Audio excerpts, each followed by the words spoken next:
Hello, nice to see you on my channel, Hearts and Shadows. Enjoy watching. My name is Drew. Sometimes, the past doesn't stay buried. 8 years ago, I walked away from a woman I was supposed to spend the rest of my life with. Her name was Michaela. At one point, I thought I knew her better than anyone else. I had proposed. She said yes. We were picking wedding dates, talking about kids, and figuring out where to settle. I truly believed we were on the same page. But I was wrong. When I left, I made a clean break. And in all those 8 solid years, we never crossed paths. It was like we existed in 2 completely different worlds after the breakup. I don't know if that was luck or just the universe keeping us apart, but either way, I thought that chapter was closed for good. But I was wrong. A close friend of mine was celebrating his marriage anniversary.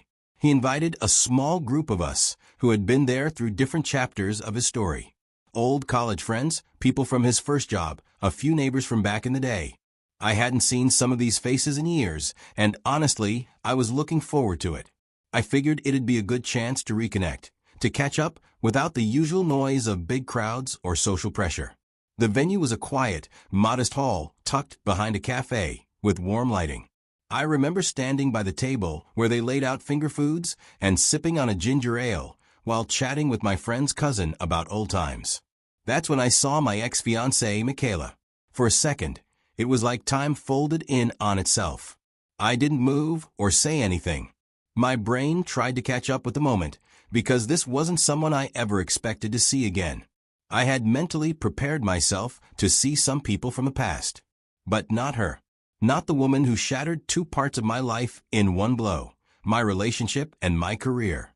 I hadn't heard her name in years. I didn't know what to feel. Shock? Anger? Curiosity? All I know is my stomach dropped and everything else in the room faded into background noise. She hadn't seen me yet. And in those few seconds before she did, my mind started racing. Was this going to be civil or messy? I won't lie. I wanted to leave before she could get close. But I didn't. I stayed and watched the past walk into the present. When I talk about Michaela, I'm not just talking about an ex. I'm talking about someone who, for a long time, felt like home. Before we ever dated, we were friends and talked about everything we each wanted someday. And somehow, every conversation just fit, like puzzle pieces falling into place. By the time we actually got together, it already felt like we were halfway through a relationship. We understood each other without needing to explain too much. I could tell her things I couldn't tell anyone else. And back then, I truly believed that kind of connection meant we were meant to last. I was 22 when I got my first job in corporate America. I landed a job at a tech company that was still growing fast. It wasn't glamorous, but I was proud. My boss at the time wasn't just any businessman. He was someone I genuinely looked up to. He'd built that company from scratch, through failure after failure, and still came out on top. I respected him deeply. He wasn't flashy, wasn't loud, but you could feel the weight of his presence when he walked into a room. The way he carried himself made you want to earn his respect, not just ask for it. I was eager. I felt like I was finally stepping into adulthood. I worked hard, stayed late, took notes, asked questions nobody else was asking, and paid attention to everything he said, even the small throwaway lines during meetings. I didn't just want to be another employee.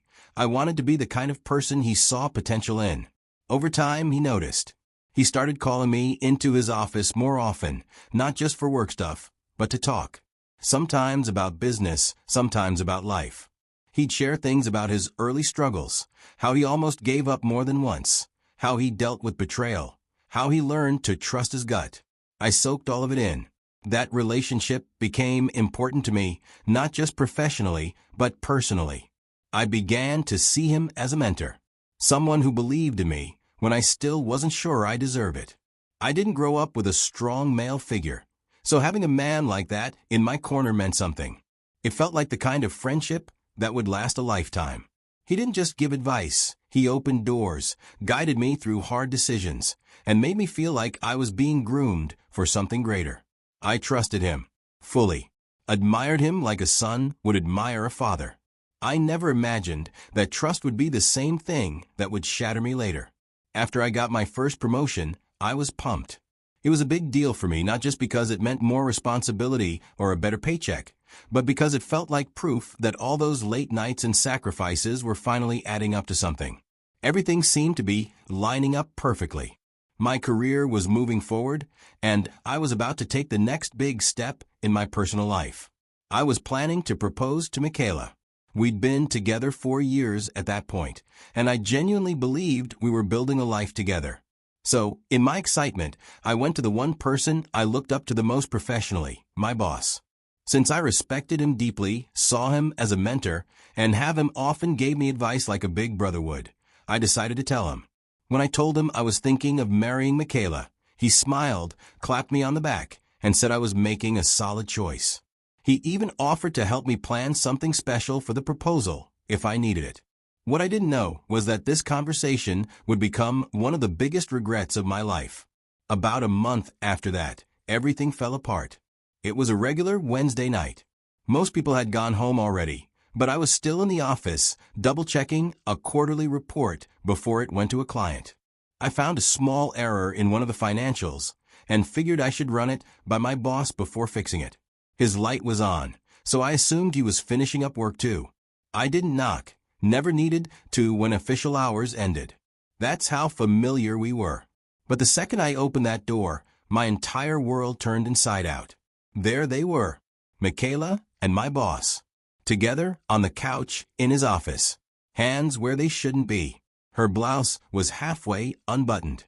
His wedding ring was still on his finger. For a few seconds, no one said anything. It was like time froze. I just stood there, trying to make sense of what I was looking at. Michaela scrambled up, fixing her clothes, her face pale.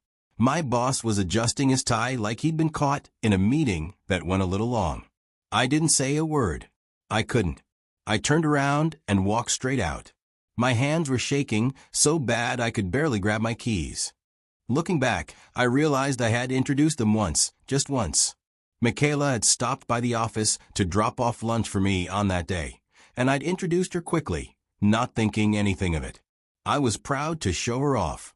Never in my wildest thoughts did I imagine that moment would plant a seed in the mind of someone I trusted, that he'd see the woman I loved as someone he could take, that she'd let him. I went home and sat in the dark for hours. I couldn't cry or sleep. I just sat there, letting the weight of it all settle. That the woman I was going to marry was having some sort of an affair with my boss. One that had been going on right under my nose. By morning, I already knew what I had to do. First thing, I ended things with Michaela. I told her I knew, and I was done. She tried to explain, of course. Tried to say it didn't mean anything. But to me, it meant everything. It meant I'd been lied to by the person I planned to spend my life with. It meant I'd trusted someone who was looking me in the face while lying through her teeth. And I couldn't stomach that. After that, I wrote a resignation letter, just one line. I won't work under someone I can't respect. I didn't even wait to see his reaction. I handed it in, packed my things, and left the office without saying a word to anyone. That same day, I packed up my apartment. By nightfall, I was out of the city, gone. I didn't leave a forwarding address. I didn't answer any calls. I just disappeared. A few months later, a former coworker reached out. He was someone I trusted, so I picked up his call. While we spoke, he told me that the affair wasn't new. It had been going on for a while. People had suspected, whispered, but no one said a word to me. Everyone I worked with had watched me walk around clueless. It was humiliating. Like I'd been the punchline in some long-running office joke. He added that he is sorry for not telling me earlier, as he feared what the outcome would be for him if it blew open. I spent the next few years rebuilding my life from the ground up in a different city, building a different circle. And slowly, things got better. I focused on work. I focused on healing. I wasn't in a rush to fall in love again. I didn't trust myself to. But eventually I met someone. 3 years after walking away from everything, I got married. Not to the woman I thought I'd spend my life with, but to the one who made me feel safe enough to try again. It felt like a kind of redemption. Not for the past, but for myself. Like I had finally stepped out of that shadow and started living again. That had been my life before I was invited to this event. Michaela currently looks older, but is still beautiful after 8 years apart. She saw me a few moments later. I could tell by the way her smile shifted slightly, became a little more hesitant. But still, she walked over. It felt like she had practiced this moment in her head before it ever happened. She said my name softly, like we had only spoken yesterday. Drew, wow, it's been forever. I nodded. Said, yeah, it has. My voice came out calm, maybe even colder than I meant, but I wasn't trying to be harsh. I just didn't know how to warm up to someone who once burned me so completely. She told me she was married now. I didn't ask questions. I just said, that's good. I'm glad. And I meant it. Then she paused, looked down for a second, then back up at me with eyes that weren't as steady. She said she needed to say something, that she owed me an apology, even if it was too late. She admitted she made the wrong choice back then, that she'd been chasing something selfish, something that looked powerful in the moment. My boss, the status, the thrill. She said she didn't think about what it meant to lose me. Didn't realize what she had until I walked away and never looked back. And then she told me something I hadn't known. That was just a few weeks after I left. Everything fell apart on her end, too. The boss's wife found out, and it all blew up. He dropped her quickly. She said she was left alone with everything she'd broken and nowhere to go with it. Said she had taken me for granted, thinking I'd always be there, always understanding, always forgiving. But I wasn't. Not after that. I stood there, letting her speak and get it all out. And when she was done, I nodded. Quietly. Told her, thanks for saying that. I didn't have anything else to offer. I wasn't angry anymore, but I wasn't open either. I had healed in a way that didn't need answers or closure from her. So I excused myself. Said I needed to check on something inside, and I left her standing there and walked away. The morning after the event, I woke up to a text from Michaela. I didn't know it was her at first, but after I went through what the text said, it was easy to guess. I just stared at it for a little bit more. It felt strange. After all that time and everything that had happened, I didn't expect to hear from her again, especially not so soon. She said something like, "Hey, I noticed you left early last night. I was hoping we could talk more. Maybe meet up sometime." Just reading it made me pause. It was a message that looked harmless on the surface, but it carried weight. It was like she was testing the waters, seeing how far she could go. I sat with it for a bit, thought about how easily something like that could spiral. I knew what she was doing, even if she wasn't saying it directly. She was trying to reopen a door that I'd closed a long time ago. And, I'll be honest, part of me, the very human part, did feel something. Not because I wanted her back, but because old feelings don't just evaporate. They're like ashes. You can still feel the heat if you touch the wrong part. But I've lived enough life to know that revisiting the past for comfort only leads to pain. So I replied, keeping it respectful but clear. I told her, "I appreciate your apology from last night. It took something for you to say that. But I'm not interested in meeting up or continuing any more conversations. Let's leave it at that." That should have been the end. It should have been the point where two adults nod and walk away. But then she replied again. And this time, it wasn't subtle. She wrote, "I know you're married now, but I'd do anything to take that spot back." That was her exact wording. I read it twice to make sure I wasn't misreading.